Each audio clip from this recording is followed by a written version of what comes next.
ہم ماضی میں تقسیم کی بہت بڑی قیمت ادا کر چکے ہیں اور یہ تقسیم امریکہ کو بہت نقصان پہنچا چکی ہے۔ اس لیے ہمیں یہ سمجھ لینا چاہیے کہ یہ اب کتنی نقصان دہ ہو سکتی ہے۔ اس لیے ہمیں بحیثیت قوم متحد ہونا ہے۔ انہوں نے کہا صدر ابراہم لنکن کے لیے خانہ جنگی کے کافی اسباب موجود تھے۔ انہیں غلامی کا خاتمہ کرنا تھا، برابری کے حق کو وسیع کرنا تھا اور عوام کے لیے مختلف مواقع پیدا کرنے تھے، انصاف کا بول بالا کرنا اور آزادی کا تقدس قائم رکھنا تھا۔ جو بائیڈن نے کہا ہے صدر لنکن کے الفاظ میں کہ 4 years، ایک اسکور برابر ہے 20 سال کے، لہذا 4 کا مطلب 80 سال اور جمع 7 ٹوٹل 87 years۔ پہلے ہمارے باپ دادا اس بر اعظم میں ایک نئی قوم لے کر آئے، آزادی کا ایک نیا تصور پیدا کیا اور بتایا کہ سب انسان برابر ہیں۔ اسی میدان جنگ میں صدر لنکن نے خود امریکہ کا اثر نو تصور پیش کیا۔ اسی زمین پر امریکہ کے ایک صدر نے تقسیم کی قیمت اور قربانی کا مطلب واضح کیا۔ ان کے یہ یادگار الفاظ ہمارے دلوں میں ہمیشہ زندہ رہیں گے اور تاریخی کے دور میں ہمارے لیے مشعل راہ بنیں گے۔ وائس پریزیڈنٹ بائیڈن نے کہا لنکن نے ہمیں سکھایا تھا تقسیم شدہ گھر زیادہ دیر تک قائم نہیں رہ سکتا، جو ایک لازوال حقیقت ہے۔ انہوں نے کہا آج ایک مرتبہ پھر اس سے ہمارا گھر تقسیم ہو رہا ہے، لیکن میرے دوستوں، میرے ساتھیوں، میرے ہم وطنوں، ایسا ہم ہونے نہیں دیں گے اور یہ زیادہ دیر تک ہو بھی نہیں سکتا۔ ہمیں اس وقت کئی طرح کے بحرانوں کا سامنا ہے۔ ہمارے کرنے کے لیے بہت سارے کام ہیں۔ ہمیں اپنے مستقبل کو روشن کرنا ہے جسے غصے، نفرت اور تفرقہ بازی نے تباہ کر دیا ہے۔ میں آج امریکہ کو جس حالت میں دیکھ رہا ہوں اس کی مجھے فکر ہے۔ ہمارا ملک ایک خطرناک جگہ پر آ کھڑا ہوا ہے۔ ہمارا ایک دوسرے پر سے بھروسہ اٹھتا جا رہا ہے اور امید پھسلتی جا رہی ہے۔ زیادہ تر شہری ہمارے اختلافات کو تعصب پسندانہ جنگ کے طور پر دیکھتے ہیں، سیاسی تقسیم کے بارے میں جو اپوزیشن کی اور ریپبلکن حکومتی پارٹی کی لڑائی ہے، کہ زیادہ تر شہری ہمارے اختلافات کو تعصب پسندانہ جنگ کے طور پر دیکھتے ہیں۔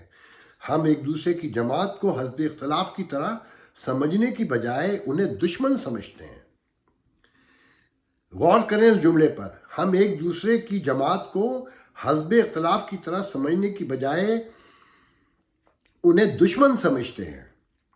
واضح ہے اس پوری تقریر میں جو بائیڈن نے ایک مرتبہ بھی مسٹر ٹرمپ کا نام نہیں لیا، اس کا لازمی طور پر نتیجہ ہونا چاہیے ہمیں اس ملک میں دو طرفہ جذبے کو بحال کرنے کی ضرورت ہے۔ ایک ایسا جذبہ جس کے تحت ہم ایک دوسرے کے ساتھ مل کر کام کریں۔ میں ایسا 2 سال سے کہہ رہا ہوں کیونکہ مجھے بتایا گیا تھا کہ اس طرح سے حالات بہتر ہوتے ہیں، لیکن یہ اس طریقے سے بہتر نہیں ہو سکتے۔ میں یہاں آپ کو یہ بھی بتانے آیا ہوں کہ یہ بہتر ہو سکتے ہیں، صرف اسی صورت میں ہو سکتے ہیں جب ہم انہیں ٹھیک کرنے کے لیے کچھ کریں گے۔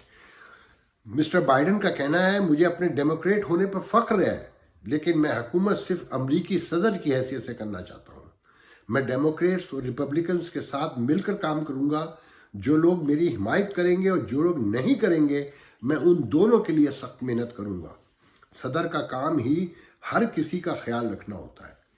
ڈیموکریٹس اور ریپبلکنز کا آپس میں تعاون کرنا کوئی قابو سے باہر کی پراسرار چیز نہیں ہے، بلکہ یہ ایک فیصلہ ہے، ایک انتخاب ہے جسے ہم بآسانی کر سکتے ہیں۔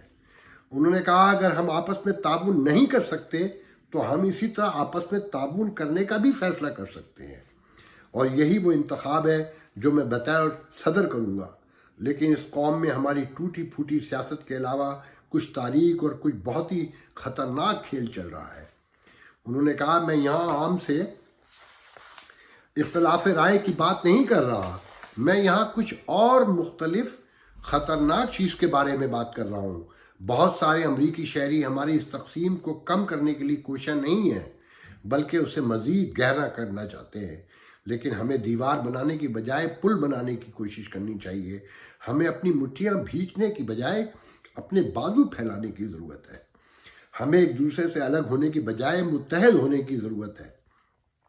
ہو سکتا ہے آپ میں سے بہت سو کو میری بات سے اتفاق نہ ہو، لیکن صدر کا عہدہ سنبھالنے کے بعد میں پوری قوم کو واضح پیغام دوں گا کہ امریکہ میں نفرت کے لیے کوئی جگہ نہیں ہے، کہ یہ نفرت جو خوشی، ترقی، خوشحالی اور امن کو کھا جاتی ہے۔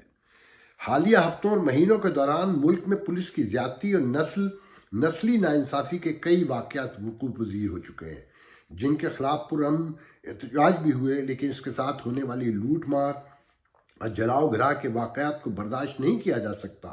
میں امن و امان پر یقین رکھتا ہوں، اس لیے کہ میں نے کبھی پولیس کی فنڈنگ میں کمی کی حمایت نہیں کی۔ میں یہاں آپ لوگوں کو یہ بتانا چاہتا ہوں کہ یہاں جو فسادات ہوئے ہیں گزشتہ دنوں، اس میں $100 بلین کا نقصان ہوا، کئی لوگ مارے گئے، 1000 سے زائد پولیس والے زخمی ہو چکے ہیں۔ مسٹر بائیڈن کہتے ہیں، میں اس بات پر بھی یقین رکھتا ہوں کہ ناانصافی ایک حقیقی چیز ہے۔ یہ ایک ایسی تاریخی پیداوار ہے جس کی جڑیں 400 سال پرانی ہیں۔ یہ اس زمانے کی بات ہے جب پہلی مرتبہ سیاہ فام مرد و خواتین اور بچوں کو زنجیروں میں جکڑ کر یہاں لایا گیا تھا۔ میں امریکہ میں امن و امان اور نسلی انصاف کے درمیان انتخاب جیسی کسی چیز پہ یقین نہیں رکھتا۔ ہمیں یہ دونوں کام ایک ساتھ کرنے ہیں۔ انہوں نے کہا یہ قوم اتنی مضبوط ہے کہ ایمانداری کے ساتھ نسل پرستانہ نظام کا سامنا کر سکتی ہے۔ جو بائیڈن کہتے ہیں، ہمیں امریکہ کی گلیوں میں گھومنے والی ملیشیا کی کوئی ضرورت نہیں ہے، اور نہ ہی ہم انتہا پسند سفید فام سپرمیسی گروپس کے لیے کوئی رواداری برتیں گے۔ اگر آپ کہتے ہیں کہ آپ کو امریکہ کے قانون نافذ کرنے والے اداروں پر اعتماد ہے تو انہیں اپنا کام کرنے دیں۔ جیسے میں نے کہا، حال ہی میں جب میں نے جارج فلائیڈ کی 6 سالہ بیٹی سے ملاقات کی تو اس نے میری طرف دیکھ کر اپنی بچوں والی آواز میں کہا، ڈیڈی نے دنیا کو بدل دیا ہے۔ اس کے بعد جیکب بلیک کی والدہ نے کہا، تشدد اس کے بیٹے کا عکاس نہیں، اس قوم کو بہتر ہونے کی ضرورت ہے۔ باسکٹ بال کوچ ڈاک ریورز نے آنکھوں میں آنسو لیے ہوئے جب یہ کہا کہ ہم مر رہے ہیں، ہم پر گولیاں چل رہی ہیں، ہمیں پھانسیاں دی جاتی ہیں، لیکن پھر ایک حیرت انگیز طور پر ہم اس ملک سے پیار کرتے ہیں۔ یہ ملک بدلے میں ہم سے پیار نہیں کرتا۔ میں نے اس کے بارے میں سوچا کہ ایک سیاہ فام کی اس ملک سے محبت کو طویل عرصے سے وہ پہچان نہیں ملی جو ملنی چاہیے تھی۔ ہمیں امریکہ میں ایسی لیڈرشپ کی ضرورت ہے جو ساری قوم کو متحد کرے، انہیں امید دلائے۔ بحیثیت صدر میں یہی کروں گا۔ ہم پہلے ہی کرونا وائرس سے نپٹنے کے حوالے سے ملک میں تقسیم کی بہت بڑی قیمت ادا کر چکے ہیں۔ اب تک 2,10,000 امریکی ہلاک ہو چکے، جن کی تعداد میں اضافہ ہو رہا ہے۔ ایک اندازے کے مطابق اس سال کے آخر تک مزید 2,10,000 امریکیوں کے اپنے جان سے ہاتھ دھونے کا خدشہ ہے۔ لیکن یہی وہ وقت ہے جب ہم اپنی آپسی اختلافات اور سیاست کو ایک طرف کر کے سائنس کو فالو کریں۔ انہوں نے کہا کہ ماسک پہننا، وہ چشمہ لگائے بغیر پڑھ رہا ہوں تو آنکھوں میں میرے پانی آ رہا ہے،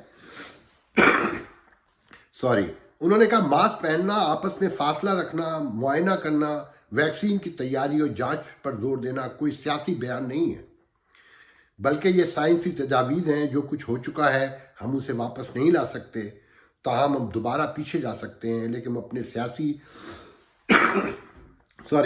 اپنے سیاسی اختلافات کو ایک طرف کر کے زندگیاں تو بچا سکتے ہیں۔ ہم ایک قومی حکمت عملی تشکیل دے سکتے ہیں جس سے ہمارے اسکولوں، کاروبار کو محفوظ انداز سے دوبارہ سے کھولنا ممکن ہو سکے۔ انہوں نے کہا وبائی مرض سرخ یا نیلی ریاست کا مسئلہ نہیں ہے۔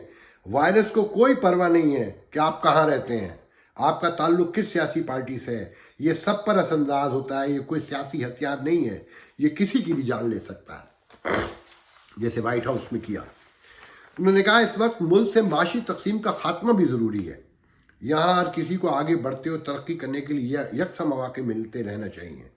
امریکہ کو پھر ایسا ملک بننا چاہیے جہاں ابراہم لنکن جیسا بچہ صدر بن سکتا ہو۔ آخر میں انہوں نے کہا میں اور آپ ایک عہد کا حصہ ہیں۔ اگر ہم نے مل کر اپنا کردار ادا کیا تو موجودہ تقسیم ختم ہوگی اور ہمارا مستقبل روشن ہوگا۔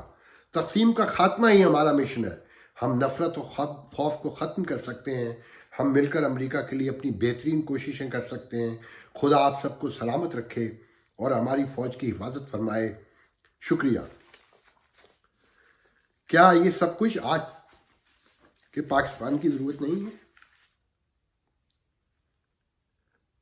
آپ یقین کریں یہاں کچھ بھی نہیں ہوگا۔ آج سازش پکڑ لی نا۔ ہمارے یہاں 2000 کے بعد سے جو اب تک واقعات ہوئے ہیں انہیں پکڑنے میں، ان کا قلع کم کرنے میں کتنا ٹائم لگا، اور آج بھی وہ دہشت گرد وہاں موجود ہے۔ آج ہمارا وزیر اعظم پاکستان کا وہی کر رہا ہے جو یہاں ڈونلڈ ٹرمپ کر رہے ہیں۔ آپ جمہوریت میں اپوزیشن کو دیوار سے لگا کر صرف تقسیم کو بڑھاتے ہیں اور کچھ نہیں کرتے۔ آپ سب جانتے ہیں میں نواز شریف کا، زرداری کا ذرا بھی طرفدار نہیں ہوں، میں ان سے کہیں پر بھی ایگری نہیں کرتا، مگر جب آپ کے ملک کے ریاستی ادارے سب کے سب متنازع ہو چکے ہوں اور آپ کے فیصلوں پہ لوگ ہنستے ہوں،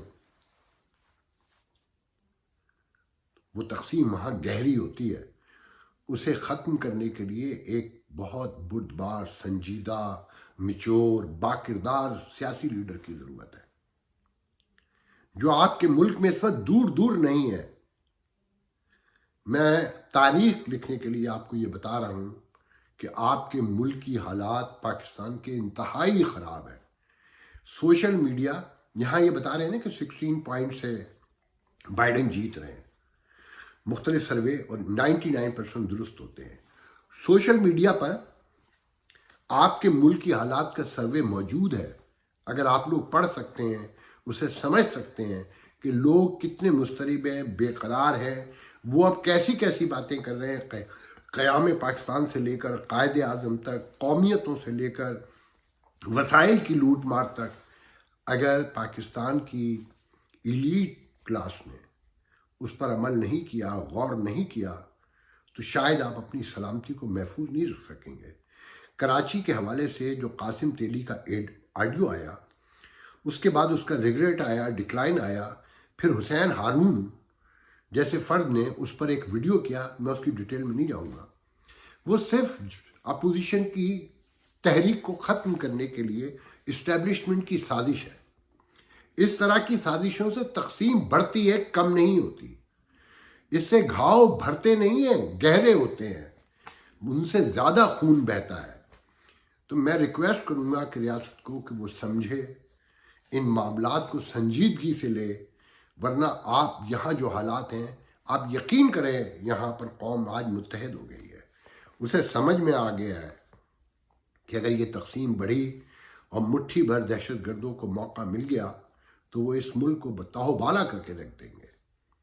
میں آج کا ویڈیو اسی پہ ختم کرتا ہوں، کافی طویل ہو گیا ہے۔ انشاءاللہ آپ سے اگلے ویڈیو میں ملاقات ہوگی۔ اللہ